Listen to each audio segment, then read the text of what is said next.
വനിതാ CPO rank പട്ടികയിൽ നിന്ന് 45 പേർക്ക് കൂടി നിയമന ശുപാർശ ലഭിച്ചിരിക്കുന്നു. ഇന്ന് അവസാന ദിവസമാണ് റാങ്ക് പട്ടികയുടെ. സമരം ചെയ്യുന്നവരിൽ ഉള്ള 3 പേര് ഈ പട്ടികയിൽ ഉൾപ്പെടും. നാളെയാണ് പട്ടികയുടെ കാലാവധി അവസാനിക്കാൻ ഇരിക്കുന്നത്. അതിനിടയിലാണ് ഈ നിയമന ശുപാർശ. വി അരുൺ വിവരങ്ങളുമായി.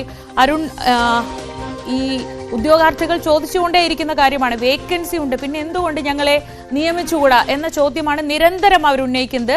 നാളെ പട്ടികയുടെ കാലാവധി അവസാനിക്കാനിരിക്കുക, അതായത് ഈ ഒരൊറ്റ പകലിന്റെ ദൂരം മാത്രമേ ഉള്ളൂ അതിന്.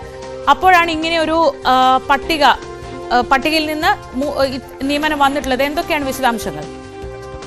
45 പേർക്ക് കൂടി നിയമന ശുപാർശ ലഭിച്ചിരിക്കുന്നു. അത് ഉദ്യോഗാർത്ഥികൾക്ക് ഒരു പരിധിവരെ ആശ്വാസമുള്ള കാര്യമാണ്. പക്ഷേ ഈ സമരം ചെയ്ത ഉദ്യോഗാർത്ഥികൾ പറയുന്നത് തങ്ങൾക്ക് അത്രയധികം ഒന്നും സന്തോഷമുള്ള വാർത്തയല്ല ഇത്. കാരണം ഈ 45-ൽ 3 പേർ മാത്രമാണ് സമരക്കാർക്കൊപ്പമുള്ളവർ, ബാക്കിയുള്ളവർ സമരരംഗത്തുള്ളവരല്ല. മാത്രവുമല്ല, ഇതിൽ തന്നെ 4 വേക്കൻസികൾ നോൺ ജോയിനിങ്ങിന്റെ ഭാഗം, അതായത് നേരത്തെ നിയമന ശുപാർശ ലഭിക്കുകയവർ പല കാരണങ്ങളാൽ ഈ ജോലിക്ക് തയ്യാറില്ല എന്ന് PSC അറിയിക്കുകയും ചെയ്തവരാണ്. അങ്ങനെ 4 വേക്കൻസി ഉണ്ട്. 28 പുതുതായി അധിക വേക്കൻസി ക്രിയേറ്റ് ചെയ്ത, അതായത് പട്ടികയിൽ നിന്നല്ല ഈ കൂടുതൽ നിയമനം നടന്നിരിക്കുന്നത് എന്നാണ് ഈ ഉദ്യോഗാർത്ഥികളുടെ പരാതി. ഏതായാലും 45 പേർക്ക് കൂടി പട്ടികയിൽ നിന്ന് നിയമനം ലഭിക്കുന്നു എന്നുള്ളത് ആശ്വാസകരമായ വാർത്തയാണ്. അപ്പോഴും പൂർണ്ണമായും ഈ സമരക്കാരുടെ ആവശ്യങ്ങൾ അംഗീകരിക്കുകയല്ല സർക്കാർ എന്നാണ് അവരുടെ നിലപാട്. നാളെയാണ് ഈ പട്ടികയുടെ കാലാവധി അവസാനിക്കുന്നത്.